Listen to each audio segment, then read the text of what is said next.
हाथ बांधे क्यों खड़े हो हादसों के सामने, ये हादसे भी कुछ नहीं आपके हौसलों के सामने। मेरे प्यारे दोस्तों, आशा करता हूं आपके जीवन में सब अच्छा चल रहा होगा, आपका स्वास्थ्य अच्छा होगा और आप पढ़ाई के लिए मोटिवेटेड होंगे। बहुत समय से आपको जिस वैकेंसी का इंतजार था यानी ग्राम विकास अधिकारी की, वो फाइनली प्यारे दोस्तों ऑफिशियल नोटिफिकेशन उसका आ चुका है। फॉर्म भरने की तिथि, कौन फॉर्म भर सकते हैं, क्वालिफिकेशन, एज क्राइटेरिया, सब कुछ आपको अगले 2 से 5 मिनट में मैं आपके सामने सब कुछ बताने वाला हूं। लगातार वीडियो के साथ बने रहिएगा। मेरे प्यारे दोस्तों, अभी कुछ देर पहले ही ये नोटिफिकेशन आउट हुआ है।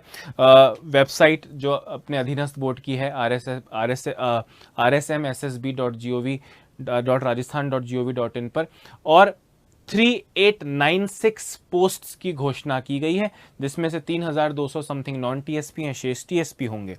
आवेदन की तिथि भी घोषित है। आवेदन आपको ऑनलाइन करना होगा। आवेदन की तिथि है 10 सितंबर से लेकर 9 अक्टूबर, यानी एग्जैक्ट 30 दिन का टाइम आपको दिया गया है इस फॉर्म को भरने के लिए। ज़्यादा इंतज़ार मत कीजिएगा। लास्ट के दिनों में वैसे भी वेबसाइट थोड़ी सी स्लो चलती है, सर्वर बिजी हो जाता है, तो जितना जल्दी आप फॉर्म भरें एक चैप्टर क्लोज होगा और फिर अपनी पढ़ाई में लग जाइए। मेरे प्यारे दोस्तों, परीक्षा तिथि, अब देखें, सबसे पहला जो चेंज किया गया है, जो बड़ा चेंज किया गया है, जो बड़ी इंफॉर्मेशन है, वो ये है कि इस बार परीक्षा 2 चरणों में होगी।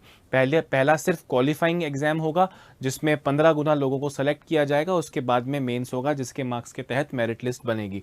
मेरे प्यारे दोस्तों, फॉर्म भरने की जो फीस है वो जनरल की, ओबीसी की, एमबीसी की 350 रुपये है, नॉन क्रीमी लेयर की, सामान्य और ओबीसी की तो 450 रुपये है, ओबीसी, एमबीसी, ईडब्ल्यूएस की 350, एससी और एसटी तथा विशेष योग्यता वाले हमारे छात्रों के लिए 250 रुपये की फीस, फॉर्म की फीस है। अब जैसा कि मैंने आपको बताया मेरे प्यारे दोस्तों, ग्रेजुएशन होनी चाहिए। अब यहाँ पे एक बहुत इंपॉर्टेंट चीज बताने वाला हूं कि जो फाइनल ईयर वाले मेरे दोस्त हैं, अपियरिंग वाले जो मेरे दोस्त हैं, वो भी फॉर्म भर सकते हैं, क्योंकि इसकी चयन प्रक्रिया थोड़ी लंबी चलेगी। 2 चरणों में एग्जाम है, उसके बाद जाके डॉक्यूमेंट वेरिफिकेशन होगा। तो मुझे लगता है 2 एग्जाम्स का रिजल्ट और फिर उसके बाद डॉक्यूमेंट वेरिफिकेशन, तो डेफिनेटली अभी जो फाइनल ईयर के स्टूडेंट्स हैं वो भी अप्लाई बहुत ईजिली कर पाएंगे। और अगर वो अच्छे से मेहनत करते हैं, सेलेक्ट होते हैं, तो क्योंकि वो फाइनल ईयर के हैं इसलिए कहीं पे अड़चन आएगी, मुझे लगता है ऐसा कुछ नहीं होगा। साथ ही साथ मेरे प्यारे दोस्तों, RSCIT या DOE ACC द्वारा कोई भी सर्टिफाइड कंप्यूटर कोर्स आप कंपलसरी इसमें रखा गया है। राजस्थान वाले आप लोग हैं तो RSCIT होना चाहिए अगर आपको ये फॉर्म भरना है। ग्रेजुएशन साथ में अपियरिंग वाला भाई भी फॉर्म भर सकता है।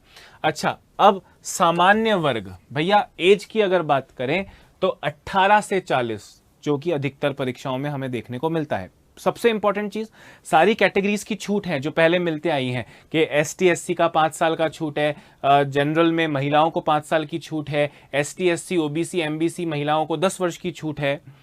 पर क्योंकि 2016 के बाद अब वापस ये वैकेंसी आई है, तो इसमें मेरे प्यारे दोस्तों 3 वर्ष की अतिरिक्त छूट प्रदान की जाएगी। मतलब जनरल के लिए भी इट इज 40+3। जिनको 5 साल की छूट मिली है उन्हें 43+5 की, जिन्हें 5 साल की 10 साल की छूट मिली है उन्हें 43+10 की छूट मिलेगी। Is that clear? आपने बोला हाँ सर। तो सबसे बड़ी इंफॉर्मेशन ये थी मेरे प्यारे दोस्तों। उसके बाद 2 चरणों में परीक्षा होगी, मैंने आपको बताया, प्रारंभिक परीक्षा और मुख्य परीक्षा।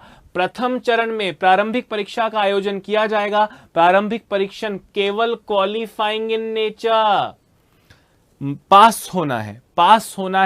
15 गुना लोगों को पास किया जाएगा, पास होना है, मार्क्स नहीं जुड़ेंगे। अगर जितनी सीटें मैंने बताई आपको उससे 15 गुना में आपका नंबर आना चाहिए, चाहे वो आप जस्ट उससे क्लियर हुए हो या बहुत अच्छे मार्क्स आए हो, मैटर नहीं करेगा।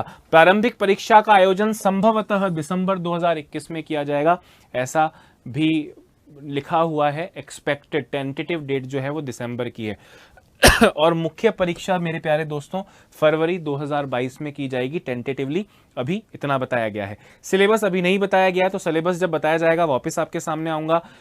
पर मोटा मोटा अगर देखा जाए तो सिलेबस आपको पता है, Rajasthan GK, India GK, current affairs, maths, reasoning. तो आप पढ़ाई चालू कर दीजिए। आप पटवारी का एग्जाम दे रहे हैं, आप इस एग्जाम के लिए रेडी हैं। आप SI का एग्जाम दे रहे थे, आप इस एग्जाम के लिए रेडी हैं। तो आप आधी अधूरी पढ़ाई तो आप में से ज्यादातर लोगों की ऑलरेडी किसी ना किसी बहाने किसी ना किसी और एग्जाम के माध्यम से चली रही होगी। तो सिलेबस का अगर आपने अब वेट किया मेरे दोस्तों, तो आप बहुत महत्वपूर्ण समय खो देंगे, और मुझे डेफिनेटली लगता है कि टाइम को खोना आप नहीं चाहेंगे। साथ ही साथ मेरे प्यारे दोस्तों, ग्राम विकास अधिकारी भर्ती की प्रारंभिक और मुख्य परीक्षा की स्कीम और विस्तृत पाठ्यक्रम आपको अलग से उपलब्ध करवाया जाएगा आरएसएम एसएसबी बोर्ड द्वारा। जैसा कि मैंने आपको कहा, जब भी वो आएगा मैं आपके सामने वापस जरूर आऊंगा और आपको सब चीजें बताऊंगा। अब इच्छुक अभ्यर्थी ऑनलाइन आवेदन से पहले पूरा नोटिफिकेशन पढ़ लें।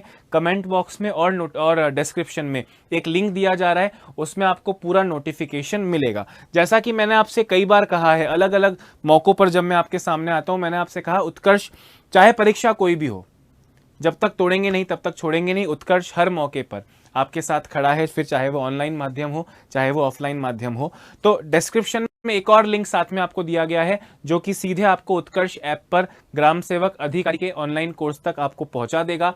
आप चाहें तो उसे एक्सेस कीजिए पेड कोर्स को, और चाहें तो उसमें जो फ्री मॉडल पेपर्स हैं उन्हें भी एक्सेस कर सकते हैं। वहां पे हमारी तरफ से जो एक्सपेक्टेड सिलेबस है वो आपको दिखने लगेगा। साथ ही प्यारे दोस्तों, अगर आप किसी भी चरण पे, चाहे वो फॉर्म भरते वक्त हो चाहे वो पढ़ाई करते वक्त हो, यहाँ के लिए एडमिशन लेने का बात हो या कोई भी, अगर आपको किसी प्रकार की समस्या आ रही हो, तो आप इस नंबर पे हमें कॉल कर सकते हैं या utkarsh.com/student support पर जाकर हमको मेल कर सकते हैं। तो मेरे प्यारे दोस्तों, आशा करता हूं अभी के लिए बहुत कम समय में मैंने जो जो जरूरी सूचनाएं थी वो सारी आपको बता दी। क्या 10 तारीख से यानी 2 दिन बाद से फॉर्म, 3 दिन बाद से फॉर्म चालू हो रहा है। सेकंड, 2 चरणों में एग्जाम होगा। 18 से 40 जनरल को एज दी है, 3 साल का कंसेशन फॉर एवरीबडी है। उसके बाद 5 साल का, 10 साल का आपकी कैटेगरी वाइज में, और मतलब 43 for everybody plus 5 and plus 10 according to your category. ये सबसे इंपॉर्टेंट बात थी। साथ ही साथ कि जो प्रारंभिक परीक्षा होगी, जो प्रिलिमिनरी टेस्ट होगा, वो क्वालिफाइंग इन नेचर होगा, उसके मार्क्स नहीं जुड़ेंगे। बाकी एग्जाम की डेट दिसंबर अभी के लिए टेंटेटिवली बताई जा रही है बोर्ड द्वारा। फर्स्ट फेज की प्री एग्जाम की दिसंबर और मेंस की फरवरी टेंटेटिव है। सिलेबस और पूरी स्कीम, कौन सा सब्जेक्ट कितने मार्क्स का आएगा, किस सब्जेक्ट के कितने क्वेश्चंस आएंगे, कितने भाग का परीक्षा होगा, वो सब आपको बोर्ड द्वारा जल्द ही सूचित किया जाएगा। और जैसे ही बोर्ड सूचित करेगा मैं आपके सामने उसे समझाने जरूर आऊंगा। इस उम्मीद और वादे के साथ अभी के लिए इतना ही। लग जाइए पढ़ाई में, क्योंकि जो सोवत है वो खोवत है, तो आप खोना नहीं चाहेंगे। मुझे ऐसी पूरी आपसे उम्मीद है, आपसे आशाएं हैं कि इस बार परीक्षा में आप जरूर सफल हो जाएंगे। तो नमस्कार, अपना ध्यान रखिए, स्वस्थ रहिए, खुश रहिए। Bye bye, have a nice day.